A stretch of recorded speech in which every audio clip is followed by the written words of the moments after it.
I want to recap what I've shared with you guys today and the things I promised. So, negotiating from a position of knowledge, we looked at the differences between position of knowledge and a position of strength. Then we got into communication 101 and certain ways to get the answers that we need so we can present an offer that fits the seller's needs and solves their problems. Then we got into real estate yoga.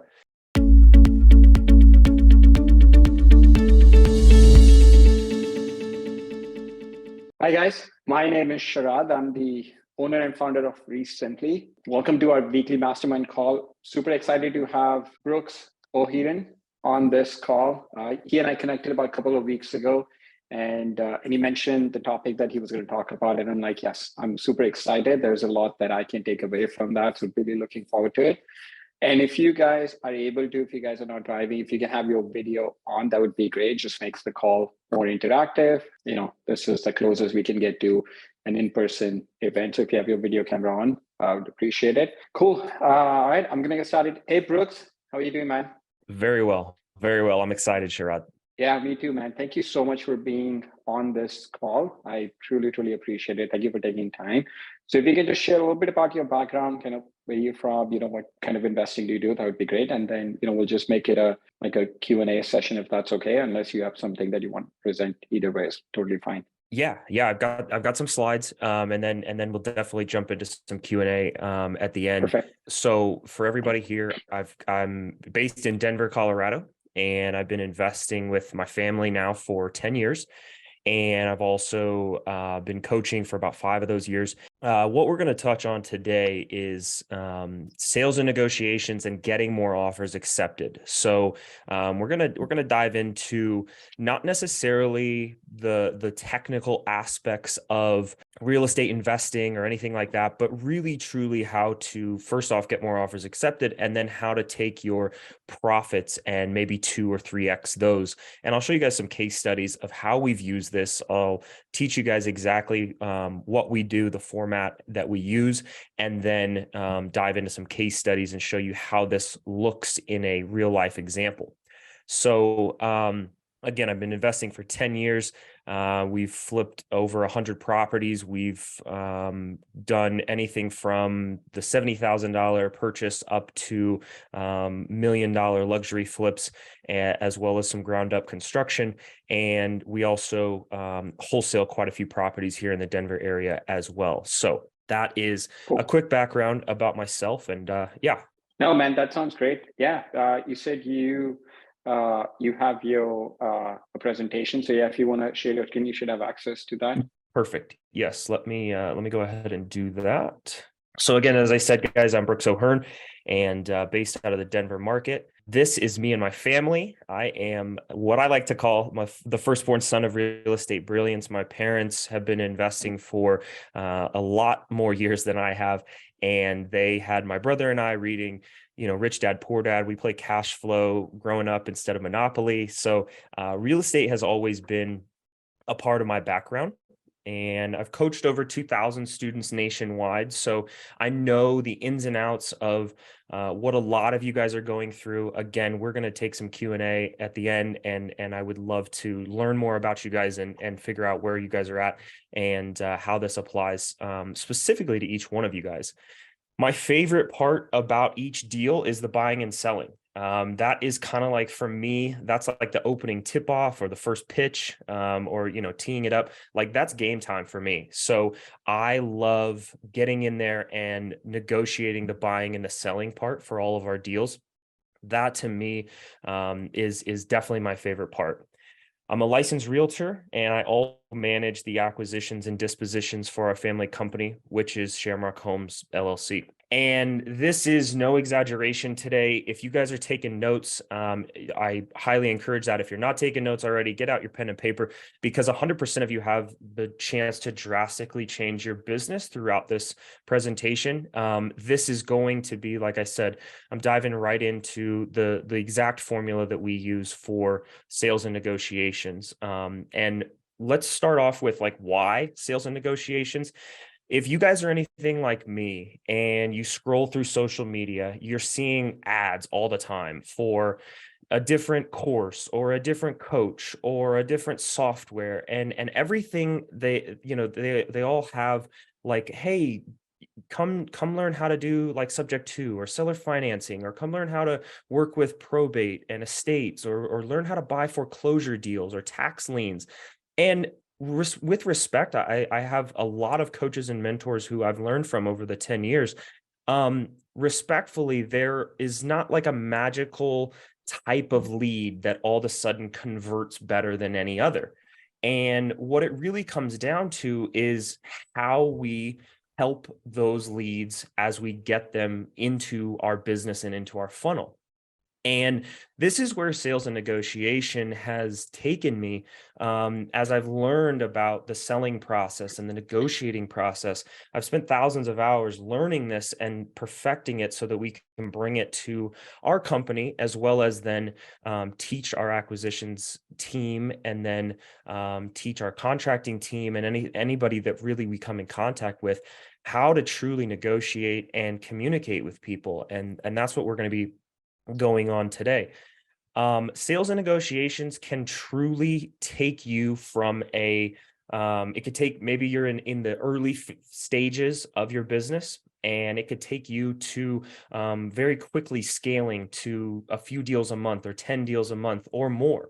And if you're a middle of the road business, maybe you're just doing 10 deals a year or so. That is a business that sales and negotiation could take and maybe 2 or 3x your bottom line.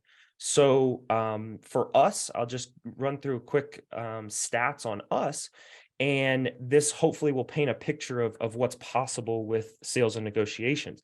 So since we've really fine-tuned our systems using the process I'll take you through today, we have taken our average wholesale profit from $20,000. We used to no more, no less, just $20,000. It was just a simple deal for us. We've taken our profit from 20,000 up to 63,000 in an average wholesale profit. And then we've taken our average fix and flip profit from 44,000 per deal to $85,000 per deal. So I want you guys to see that using these tools, you may not have to do as many deals to keep the same amount of profit, or you could use the same number of deals and then also add more profit, of course, to your bottom line. So this is what a business funnel looks like. I'm sure many of you are aware of this. Now, when I first got started, I was actually out of college. I had left college. My parents were working full time in their corporate jobs as they were transitioning over into full time real estate investing. So if that's any of you, maybe you're part time right now in real estate investing and looking to get full time, go ahead, raise your hand or put it in the chat box. Like, that's me. And let me just see kind of where we're at here.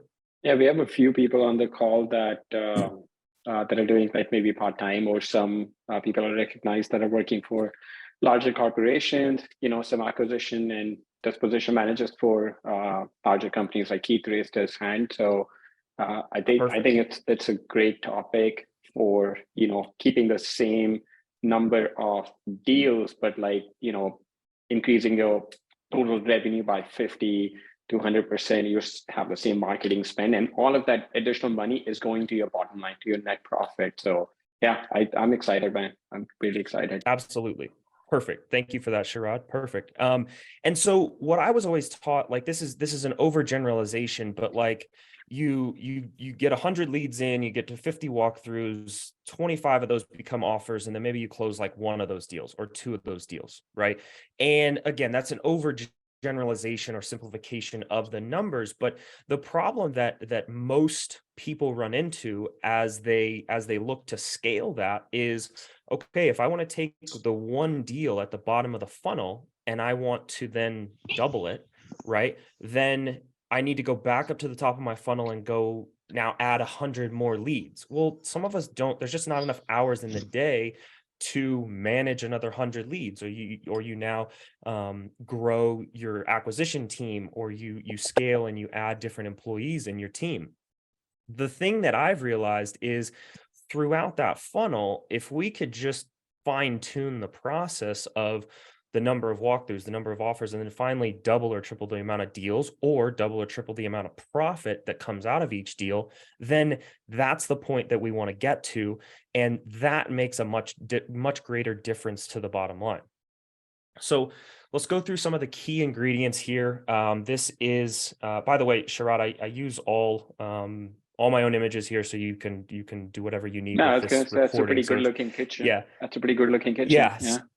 yes. So that's a kitchen in one of our flips. It was it was featured in a Colorado homeowner magazine, and they came out and did Nice. a photo shoot, a video shoot with this is a chef from one of our appliance companies. So the key ingredients here, guys.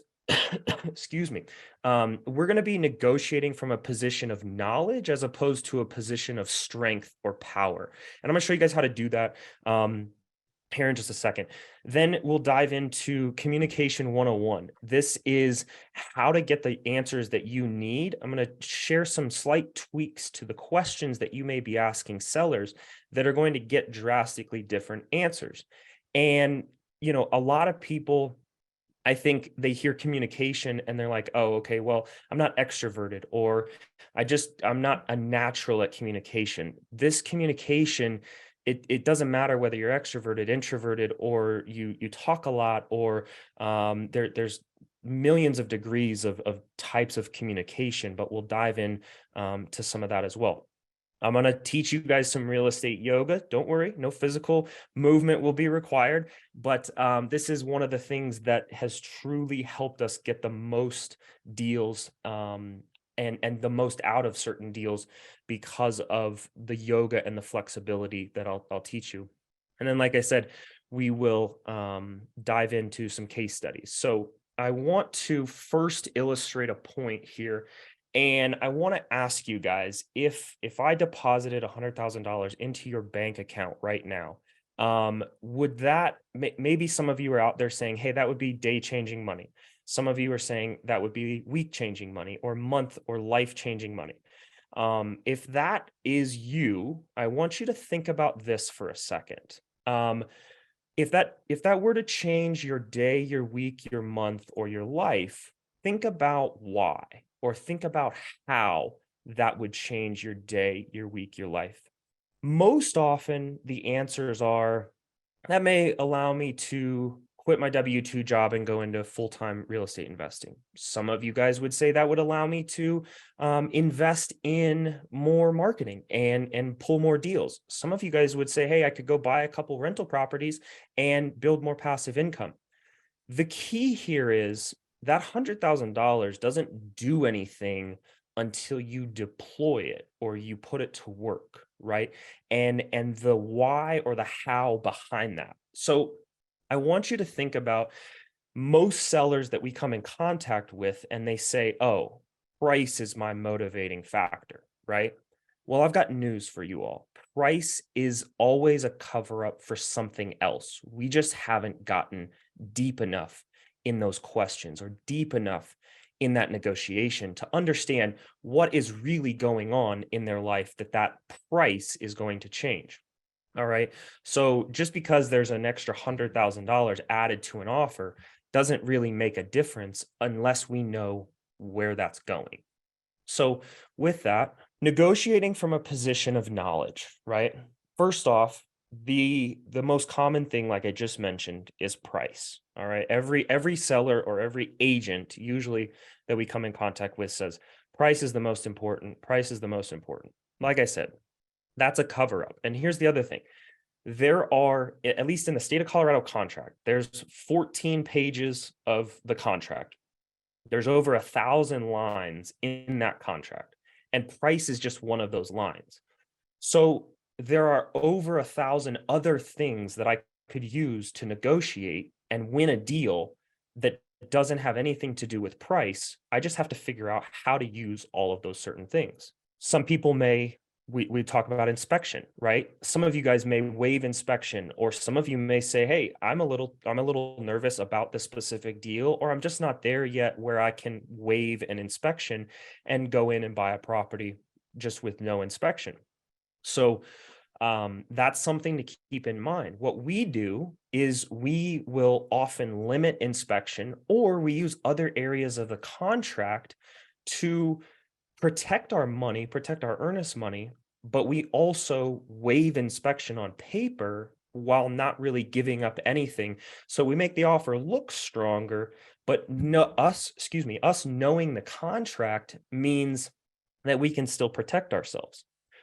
Another place we can negotiate from is closing timeline, right? If I say, and I tell this to every seller, I can close as fast as 4 days, but that doesn't mean I have to buy your property in 4 days, right? Allowing the seller the time to pick whatever closing date they need is a lot better than just saying, okay, we only close in 14 days, or we only close in 7 days, or we only do this, this, and this, right? Having a little bit of flexibility, negotiating from a position of knowledge rather than just a position of strength or power, saying, I have this leverage over you, and I can win through a negotiation. Obviously, appraisal doesn't usually come in with most of our investment purchases, but this is another place you could negotiate from and know what you're negotiating against, right? Due diligence period. We personally do not have a specified due diligence period here in Colorado, but I know many states do. And it's a little different than just inspection period or things like that. So in due diligence period, you may be able to negotiate a certain amount of time or days that you can review documents on the property, or you can just review the property itself. Earnest money amount. This is one of the number one things that I laugh about all the time when I hear investors and I hear agents saying, well, let's say it's a $500,000 property, and they say we want a minimum of $50,000 earnest money deposit. Okay. The first thing I ask the agent is, for what purpose? Well, we want to know whether you're, a strong investor. We want to know that you have some cash. So I always paint them this picture. And I said, okay, I'll do you one better. I will make my earnest money deposit $500,000. Okay. And that would give you confidence, right? They always say yes. And then I say, okay, so if I find something in the inspection, or if I find something in the title review, or I find something in my due diligence period, and I terminate the contract, what happens to my earnest money? They say, it gets sent back to you. And I said, so does that then really give your buyer or your seller any security for the fact that I just put down 100% of the purchase price? Well, no, I guess not. Okay, great. So our standard is 1% of earnest money, and we're just going to go ahead with that. Is that okay? Yes. That is how that conversation will go 9 times out of 10. All right. Because most agents just don't know the contracts. They don't know how to negotiate through a deal. And then another thing I just mentioned in there was title review. Now, this in Colorado, I'm going to get into a couple examples, but title review is something that in Colorado, the clause in the contract says the buyer it's at the buyer's sole subjective discretion whether or not the title policy from the title company is adequate or not. So sole subjective discretion means literally anything. I could pick anything in that title work, and I could terminate the contract, and I could get my earnest money back, no questions asked. So in a case study a little bit later, what I will share with you guys is how we waived inspection. And usually our inspection periods are like 5 days or 7 days, but title review is typically about 14 days because it takes some time to get it from the title company and then send it over. And then we obviously have to have some time to review it and ask any questions. So what we've done is we can waive inspection. And again, I'm negotiating from a position of knowledge. We can waive inspection and the offer looks stronger. But what I did is I really bought myself an extra 7 days to just review the property or do whatever I need to do. And I can say, oh, well, title work didn't come back, and that is protected in the contract because, again, it's your sole subjective discretion. So negotiating from a position of knowledge means I know the contract, I know my outs, and I know where I'm protected.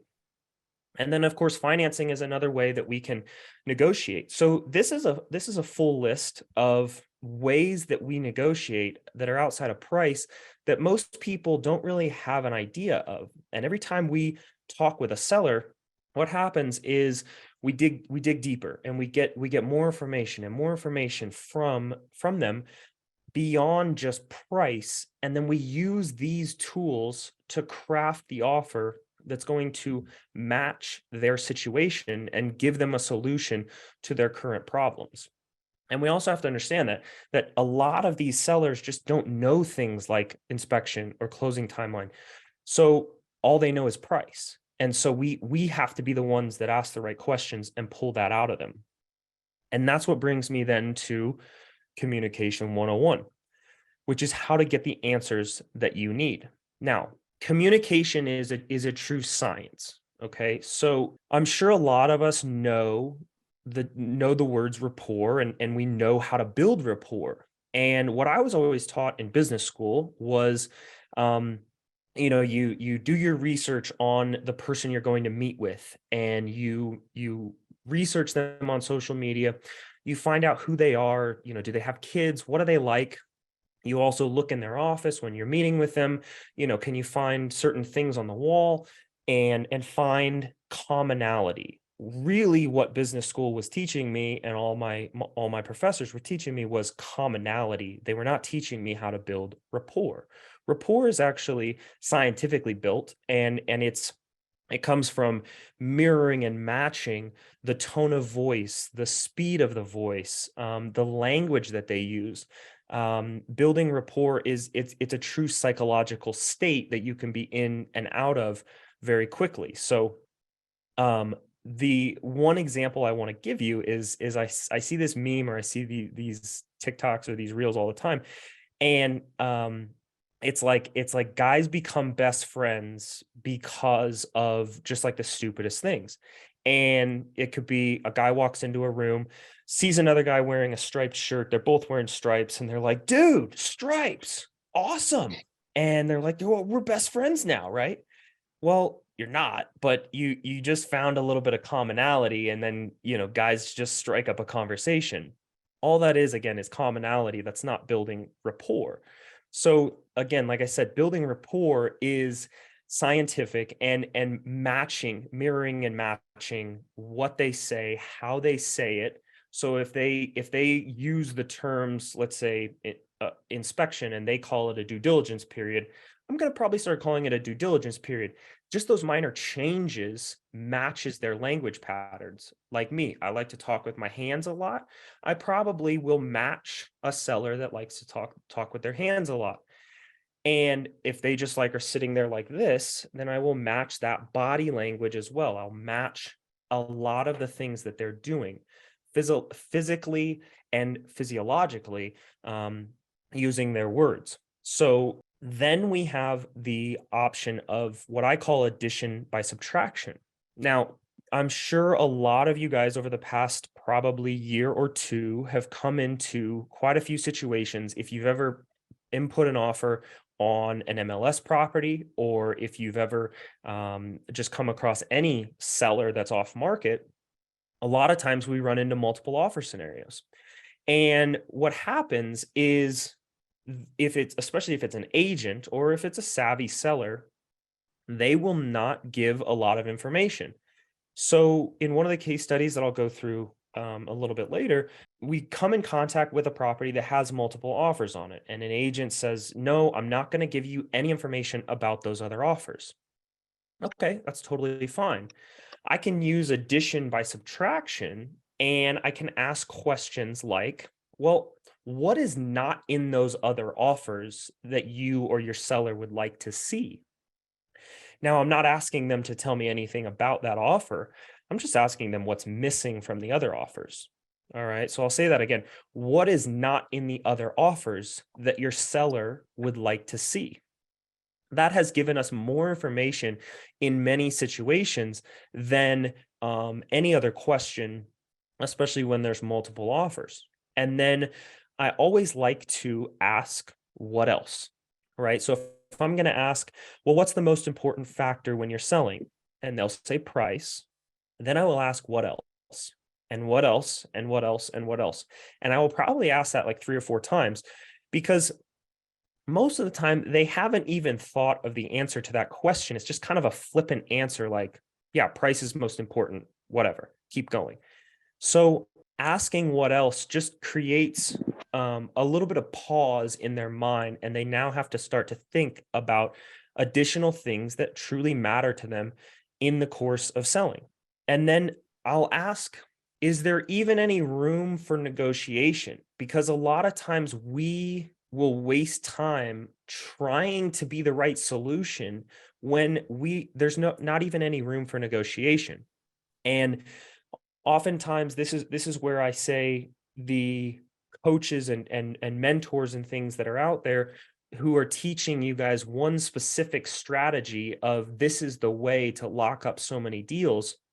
All that is a tool in your tool belt. It's not necessarily the one way. You don't need to go buy every single property using subject to or seller financing, or you don't need to buy every single property using the Burr method or certain things like that. Okay. So we need to know if there's even any room for negotiating. So when a seller says, my target price is 400,000, what I will ask them is, okay, is that 400,000 firm or is there any wiggle room at all? I don't need to go into specifics, but I just need them to know, can I get my foot in the door, right? They need to tell me, is there even just the slightest crack to get my foot in the door?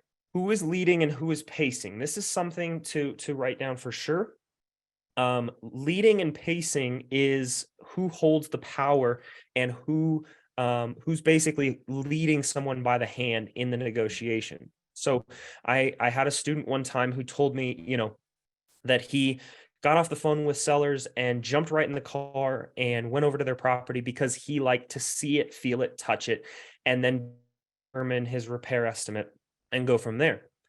And I asked him, I said, okay, so how do you know, like, when do you decide when it's a deal or not? And he said, well, I go out to the property, I get my repair estimate done, then I come back and I run the numbers, I do my desktop analysis.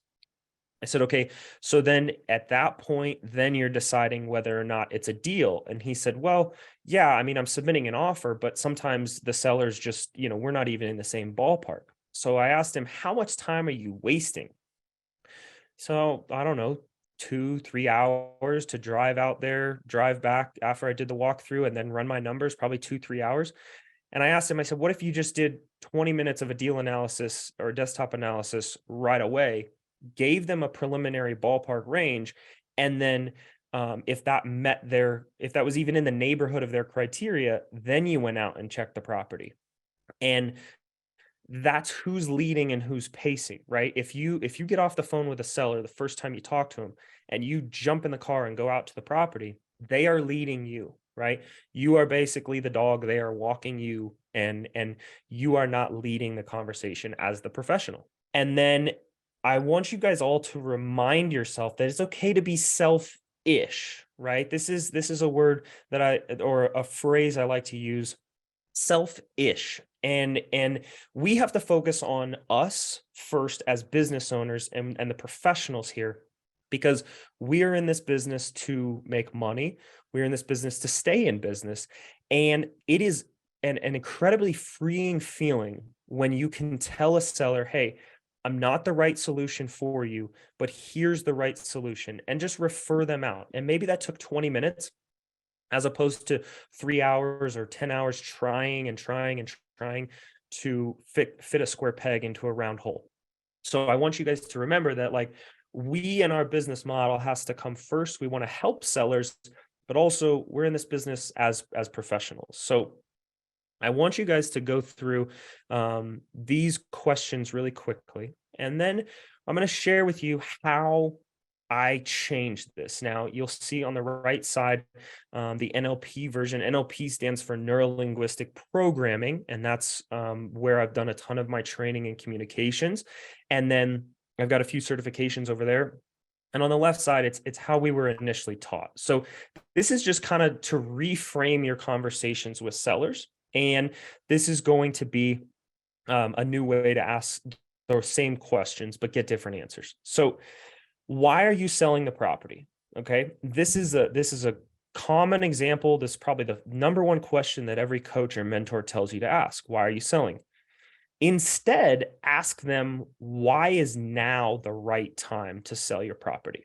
Similar question, but what you're doing is changing the answer because you're asking a slightly different question. So now the answer you're going to get is going to be more along the lines of the reasons that they are talking themselves into for now being the right time to sell the property. They're also going to give you a lot more motivation. And out of this answer, you're going to get a lot more clues to their motivation as opposed to just why are you selling the property? And then do you have a specific time that you want to sell? Okay. This is a lot of people, they just don't know, right? The sellers, they don't know most things in a real estate transaction. So if you ask them, well, yeah, I want to sell right away. Okay. And then we go submit an offer and we say, all right, we can close in 7 days. And they're like, whoa, whoa, whoa, that's a little quick. I don't know if I can be out of the house that fast, or I have tenants for the next month. Okay. So different. When do you need to sell the property, right? When do you need to sell the property? And then this one is probably my favorite change is, first off, what we're taught is, what are you looking to sell for? And then our follow-up is, if we can close in that time frame, what price would you need to be at? Okay. Those questions, again, what are you looking to sell for? Most of our sellers, they haven't done any research. So they're just naming a price that maybe they saw 3 houses down, could be 1,000 square feet bigger. And they're like, yeah, I want to sell for that much. Well, okay. We don't even want to ask them that because we don't want them to put that out in the conversation and start from there. So instead, how much do you need to net from the sale of your property? Oftentimes, they've not thought about the math this way. This also gets into their motivation. So if they say, well, I need to net $50,000, okay, what for?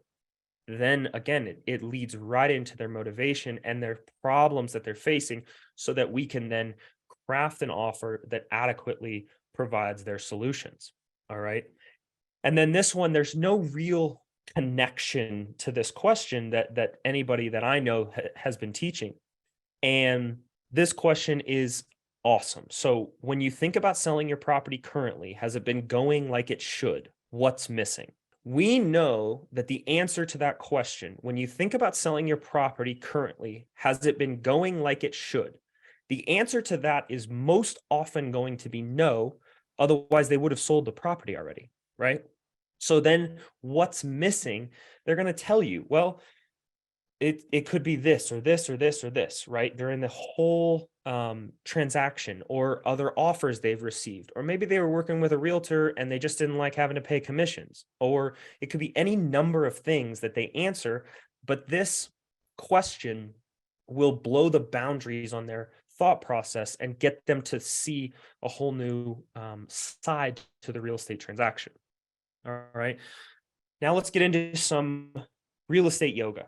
So, real estate yoga, this is my by far my favorite spot for yoga. It's outside of our condo in Hawaii, so I love including that picture here. Real estate yoga is the law of requisite variety. All right, and this says that the person or system with the most flexibility of behavior controls the system. So this doesn't mean that you have to be the most flexible person and bend over backwards and give the seller everything they want. You just have to be flexible in your behavior. So how many things can you look at, or how many things can you look past in a certain seller meeting or phone conversations with an agent or certain things throughout the negotiation process? And I'll give you a couple examples. We've purchased properties, meth properties. We've purchased hoarder properties. We've purchased properties that people died in, right? And when I go to that seller meeting and they tell me, hey, this property, I've had a tenant in here that's they were using meth or smoking or whatever it was, or I go to the hoarder house and the owner is there. Her daughter has just filled the place with stuff and she's practically in tears. I can't be there saying, "Wow, this is so much stuff. Like, I can't believe anybody has this amount of stuff." In the back of my mind, I'm wondering why there's no carpet. I'm wondering how someone can live there. It smells terrible. It looks terrible, of course. But the flexibility of behavior is I need to be in a place to match her communication. And if she's in a place where she's obviously torn up about it, then I need to be in a place to offer compassion and offer that flexibility of behavior. Similarly, when I'm encountering a hard-nosed real estate agent who thinks they're negotiating with a ton of leverage over us in a negotiation, I need to be able to speak intelligently, clearly, and stand up for myself and be firm in the ground that I hold. Right? Those two situations right there are completely polar opposites. Okay, I need to show compassion and empathy in one, and I need to show strength and knowledge in the other. So I like to picture negotiations like this. I'm a huge golfer, and so I like to picture negotiations and the law of requisite variety in this manner. So I'm looking out at a tee shot, and the way this hole is set up is going to determine how I hit this golf ball or how I try to hit this golf ball, right? So you got to ask yourself, is there wind? How am I hitting the ball today? Is the ball just flying left and right? Is the ball going pretty straight? Um, how far will the ball fly? This picture right here is a golf in the mountains of Colorado, and so the ball flies a lot further. Okay. I also have to look out and figure out what obstacles are on this hole, right? There are bunkers, there are trees left and right. I have to figure out what the situation is. I survey the entire picture of it, and then I choose the shot that I'm going to hit. This is very much like a real estate negotiation or meeting with a seller. So you look at all the options, you ask all the questions, okay? And then you determine with all that information, then you determine what is the right offer to write so that we can adequately solve that seller's problems. All right. Now let's get into a few case studies here. So this one is, you see before and after. This one, we found this lead from our own lead generation team. We've got a team of virtual assistants that do a lot of our lead generation. This one came in, but it was already listed on the MLS. So the seller responded to our marketing, but it was already listed. So that's the first key that tells me something's going on, that, they're obviously not happy with the way things are going. So we contacted their agent. The agent said they had just recently fallen out of contract and that they had a few more investors that were interested. So we gave them an offer, and or excuse me, before we gave them an offer, I was asking them, okay, what is missing from the other offers that your seller would like to see? And she said, first, right off the gate, she said, well, the first one terminated based on inspection, and everybody pretty much still has an inspection in there. So that gives me the key in my mind that, hey, let's go in and let's waive inspection. So we offered 480,000 for this house, and they selected another offer. And that's fine. We were going to stick with it. We were going to follow up on it. 5 days later, we get a phone call from the agent. And if there's only one reason a listing agent is giving you a call 5 days after they've accepted another offer, and that's because it's fallen out of contract. So agent calls and says, all right, we're falling out of contract. We want to go with you guys. I said, awesome. And she asks, well, does your original offer stand? I said, well, knowing that all the other investors are backing out due to inspection, we initially offered 480,000. We dropped our offer to 460,000. And I mentioned that it was on the MLS. So I said, you're going to still honor and pay the 3% commission, which we had initially waived in the $480,000 offer. We knew that because the other offers were a little bit higher than us. But now we knew that there was such a pain point with the inspection that we were going to get this one because, again, we just simply waived inspection. So we waive inspection, we give ourselves a 17-day close, and then we gave ourselves the title contingency of 14 days. So I get a text message. I laugh because I get a text message on day 10, and 10 of 17, and she says, "All right, the sellers have already signed. You guys are good to go. You can sign next week. And thanks for all your efforts on this one. We'll hope to do business with you again in the future." She had no idea that we still could technically terminate this deal for another 4 days. Now, that was not our intention, but we were protected should we need to.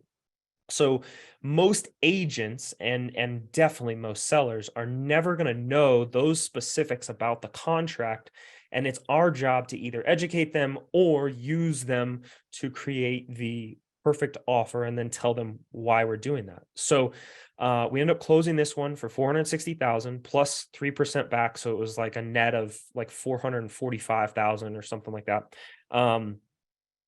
Net purchase price, and then we closed in 17 days, no inspection, but we had all the time in the world to do our inspections. So again, that's using quite a few things that we have touched on today. Now this one had been boarded up for like 10 years, and the family just had a death and the property was passing in probate. They contacted us, we built a ton of rapport with them. They said that there was a neighbor across the street who came in, and they were looking to assign the contract as a wholesale deal, and but that wholesaler had no experience, so they were not very confident, and I painted a little bit of doubt in their minds about, well, if they're trying to assign the contract, that means they don't have the funds to close on it, and so you're not really sure whether they can close or not. They also had an agent who said, "Okay, I'll list it for you," but they didn't really want to go through that trouble. So they worked with us. We submitted our initial bid. Now, this property, there's 4,000 square feet in this house. If you can see all the way up on that third level, that's livable space, as well as they had a basement in this house. So this renovation was going to be like 350 or $400,000. So we initially offered 400,000 for the property.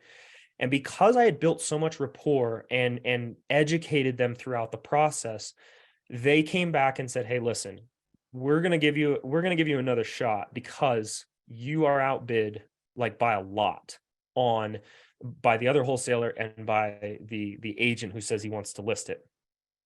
So our initial offer was 400,000. They then came back and said the other wholesaler is at 525 and the agent thinks he can list it for 540.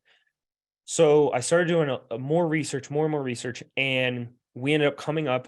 We offered them 500,000, and I said, "Okay, since I came up in the offer, you guys are going to pay me a commission, pay me a 3% commission." They agreed, so that $15,000 back was already like a wholesale deal, and then using that rapport, I also told them, "Hey, I may wholesale this deal or I may not, but regardless, I'm double closing this deal. So you're in 2 weeks, we're going to see you at the closing table regardless."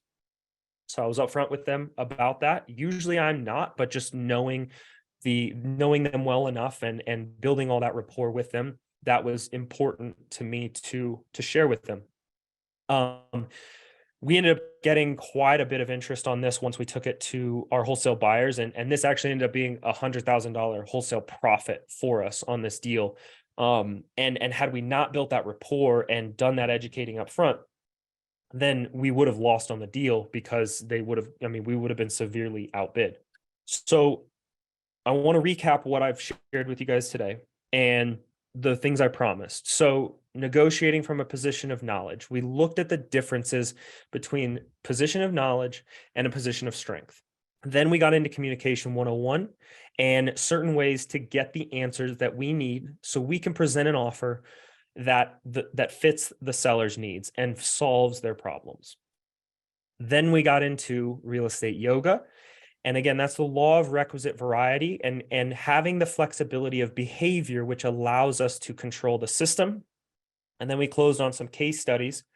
And this is my contact information. And you'll see there, I've got my email as well as my username there. That primarily is on Instagram. Would love to connect with you guys if you are investors who want to negotiate better deals and higher profits. And also, if you're a realtor looking, my team over at EXP, it's an informal team, but we do bi-weekly lunch and learn opportunities with similar things, just like this mastermind. So that's my contact information, and would love to connect with you guys and get to know you guys a little bit better. Hey Brooks, thank you for sharing that, man. Really, really great information. Guys, I'm going to open it up for Q&A. If any of you guys have any questions, either you can put it in the chat, or if you want to unmute yourself and ask Brooks any questions. Brooks, if you don't, can you share your screen and go back to like the questions that you had, like how investors traditionally would ask a question versus the NLP version? Yes, I have absolutely. some couple of questions on that. Yeah. So my question is, let's say if on the price question, the third one, what are you looking to sell the house for? I love these NLP version questions. I think they get you a lot more information by just tweaking the question a little bit. But how do you handle the situation where, let's say you ask, hey, how much do you need to net from the sale of your property? If their answer is, hey, the property down the street sold for 100,000, and that's what I want to sell the property for. Like, how do you what's your follow up to that? If they're kind of fixed on that the gross number, how much they want to sell the house for, and if they come back and say, look, or the other answer is, we typically hear in our market is, I'm just trying to see how much you and other investors in the market are willing to offer. Like, how do you handle that? Like, what's your follow up to that answer? Great question. Great question. So what I would do in that situation is I bring them back and I say, okay, we can get to the sales price here in a second. What is most important to me is you and your situation first, because my family helps people and homeowners that are in specific situations. So if you sold for 400,000, then I work them back, and I just what I do is step into their world for that little second and say, okay, if you sold for 400,000, then how much do you owe currently on the property? And work them backwards. And let's say, oh, they're like, I owe 100,000 here, and I have a second position for, second mortgage for 50,000. Okay. So with that 400,000, you would then net 250,000, right? And then I say, all right, so what then would you do with that 250,000? Right? Like what would that help you do, or what would that allow you to do? Then traditionally they will open up and mention a few things. And that's when I circle back to the question of, okay, is there any negotiating room off of that 400,000, or is that a firm absolute must-have non-negotiable? And if it's a firm must-have non-negotiable, then realistically, we're not the right fit, and I can tell them that right away. If it's negotiable, then that opens the door for me to show them some comps and show them what their property would realistically be worth. And then we use a comp-based approach for all of our sellers, because it seems to be what everyone truly understands. So if they're meeting with realtors, realtors are bringing them comps. So we might as well bring our own comps and say, okay, this is what other investors are paying in the neighborhood for properties in this condition, and then work them through, if you sold it on market, this is what you would net. If you sold to us, this is what you would net. And just basically what I've done is, just for the simple math purposes to get to the answer of what you would net, I stepped into their world and used that $400,000 number that they saw the neighbor sold for. But then after that, that just purely goes out the window, and we just keep working straight through with what their actual property value would be. Got it. And are you also trying to negotiate with them on like terms? For example, you might say, all right, I'll give you your purchase price or sale price of $400,000, but I want the terms to be in my favor. Or I want to dictate the terms where, maybe I give you 150,000 or 200 right now, and then you carry the loan for the remaining balance. Are you doing any of that, or is it just your transaction are just straight up cash and you're not really negotiating on the terms? So yeah, that's a great question. We negotiate a lot on the terms, and this is where guys, I mentioned whether it's subject to or owner financing or the Burr method or whatever it is, that's just a tool in your tool belt to pull out. And Sharad, this is perfect when they say, okay, I want 400,000. And I say, all right, if you want 400,000, this is what needs to happen. And this is how that contract needs to be structured in order for you to get that 400,000. Okay. Or I might say the only way I could get you 400,000 is if I list the property. And then all I'm doing is I'm laying out option A, option B, sometimes option C. And it's do I buy it from you directly? Do we get creative with financing, or do I list the property for you? And they then lay out, or they then select option A, B, or C. And they're all three of them are with our company, as opposed to saying, well, I might go with you, or I might go with investor B or investor C. It just depends on who gives me the most money. That goes out the door. So, yeah, great question. We always negotiate on the terms, and basically I tell them, okay, what do you want to get? And then I feed it back to them. This is what needs to happen in order to get that number, or in order to get that term out of the contract. Charles Peterson has a question in the chat. Is the NLP version used to train the virtual assistants when they are cold calling? And do you have a coaching program? If so, what is the cost? So Charles, you can connect with Brooks offline, on like how you can work with him. We just want to make this call about adding as much value as we can. So Brooks shared his information. We'll also send it out in an email, his information and the link to the recorded presentation. But yeah, I mean, Charles, if you can speak to what are you also using this to train virtual assistants when they're cold calling? Yes, 100%. So I take my virtual assistants through a very in-depth training of communication 101, and we get into representational systems, which is like you guys have probably heard this. I'm highly visual, or I'm a visual learner, or I'm kinesthetic, I'm auditory. I train them to pick up those words and then feed back the information in the way in a way that the seller would understand. So just at an oversimplified level, it might be, okay, well, I'm trying to see what it would look like to work with you guys. Okay, well, let me paint a picture for you on this is what it will look like day one. This is what it will look like day two, and all the way through to day 17 when we get the closing table. We get to the closing table, and then you can move on. So in that question, the seller would have asked and used a few highly visual words. So we use a highly visual words back to them and paint a picture, create an image in their mind so they can see the roadmap ahead of them. So that's part of the training for virtual assistants.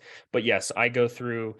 We've changed around every single one of our scripts for cold callers, text messaging, every part of the business. We have changed the scripts to match the NLP version because we know that it elicits better responses.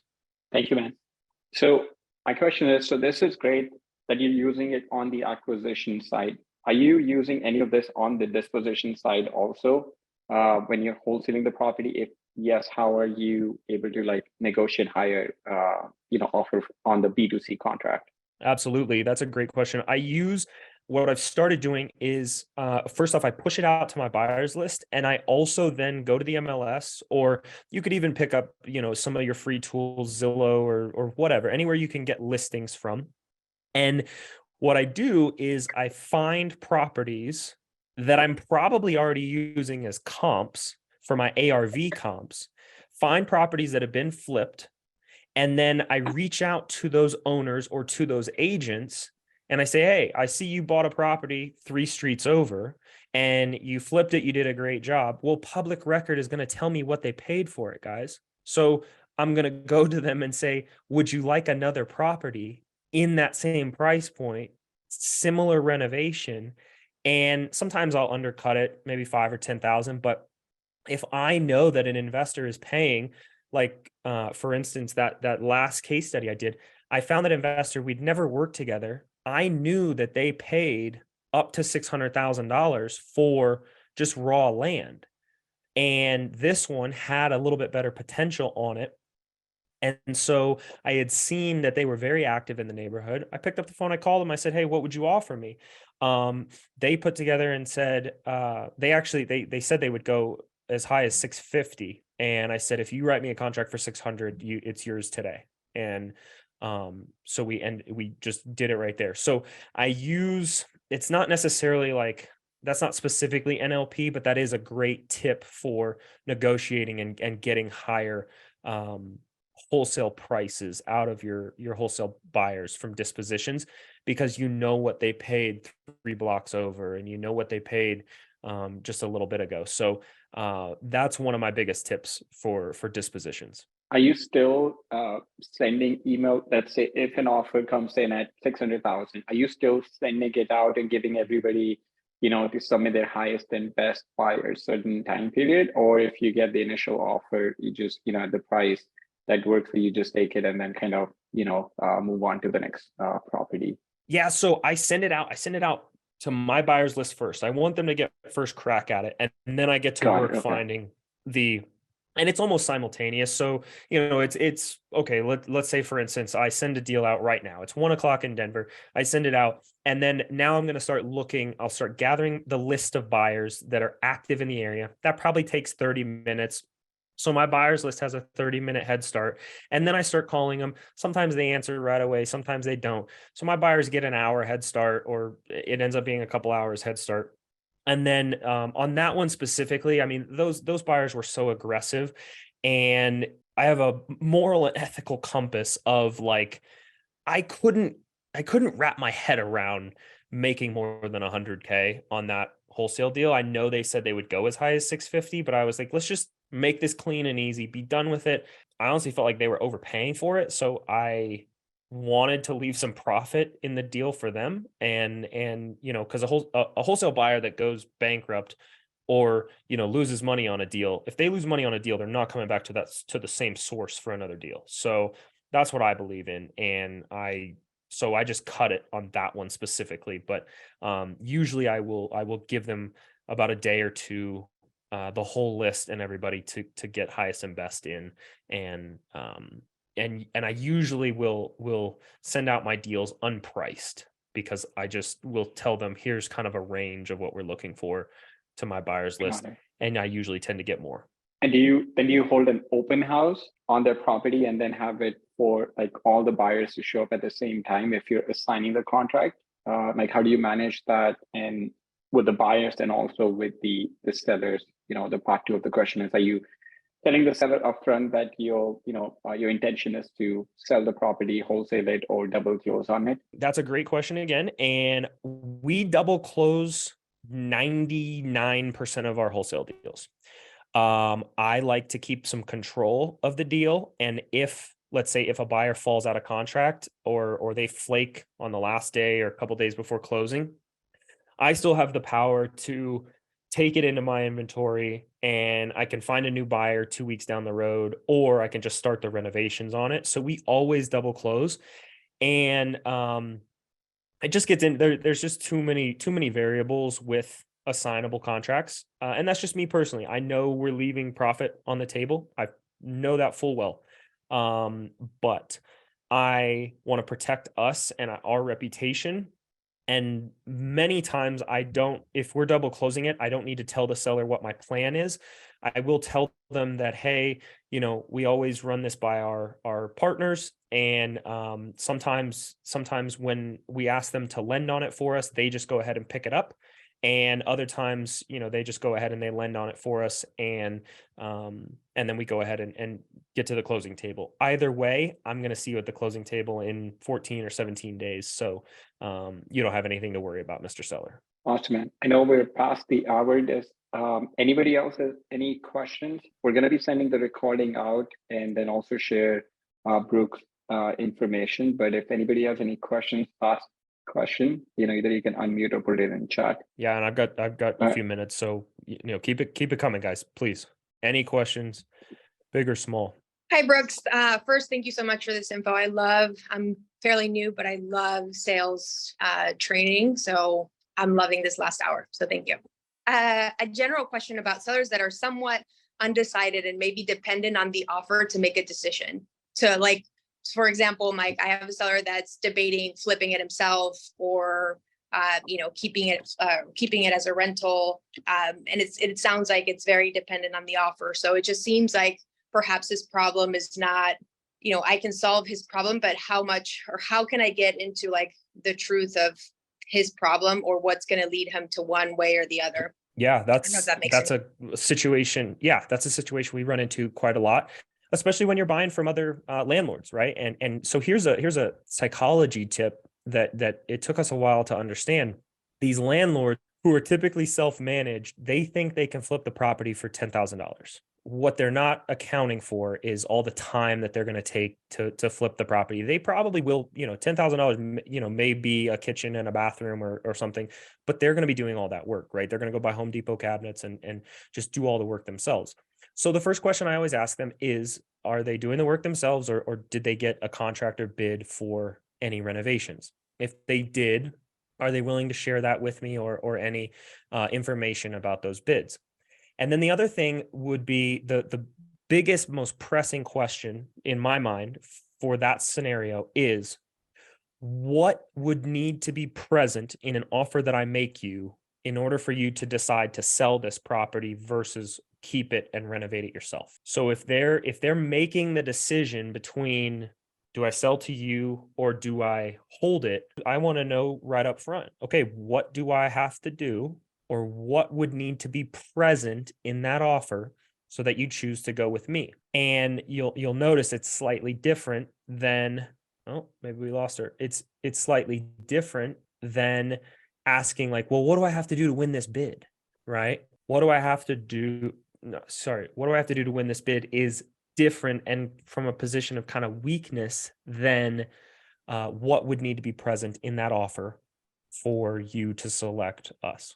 I see. So you're almost shifting it from the price to maybe there's something else that's more important to them and you're trying to kind of dig into that motivation. Mm-hmm. Yes. Cool. Pam, does that answer your question? Do you have any follow-up to that? No, that's super helpful. Thank you. You're welcome. All right. Charles has a question. Do you invest virtual or just local? Yeah, right now just local. We do some markets within the surrounding like 2 hours of Denver, up and down what they call the Front Range. But right now it's pretty much just local. Michelle has a question. Do you have templates for your verbiage on cold calling, etc.? Like how many questions are you asking? And is this kind of the NLP version or like it's basically the questions that you're using? Yes. Yeah. We've switched around those scripts, but and I would I could share that with you, Michelle. Just reach out on Instagram or send me an email. Cool. Yeah, that would be great, man. If Michelle, if you want to reach out to Brooks and he can share that information. All right, guys. Any other questions while we still have Brooks on the call? Hey, Brooks, sorry for pushing you last time earlier. Sorry about that. No, that's okay. That's okay. I appreciate it. Cool, Brooks. Thank you so much for your time, man. This was really, really great call. I learned a ton, and there's like definitely the NLP version of the question. I feel like this is such a low-hanging fruit that you can easily implement in your business, and you get so much more information. Like the first one, why is now the right time to sell your property? I mean, you're making the seller think about their motivation and getting a lot more in depth about their situation than asking why you're looking to sell. So I love those questions. Yeah, thank you for sharing that. Thanks for having me, Sharad. This was a lot of fun, and I look forward to maybe coming back again. And thank you guys for being here and for asking all the questions. So this was good. Cool. Thank you. All right, guys. Thank you so much for being on the call, asking fantastic questions. I'll see you guys all on the next week call. And one other update, we are going live with websites on Friday. So we'll do another call on Friday, just basically an instructional call on how to set up your website. So you'll see an email come out for that. And then for this recording, we'll send an email on this week with Brooks' information also. All right. Thank you guys. Have a great rest of the week, and I'll see you guys on another call Friday. Thank you. Bye.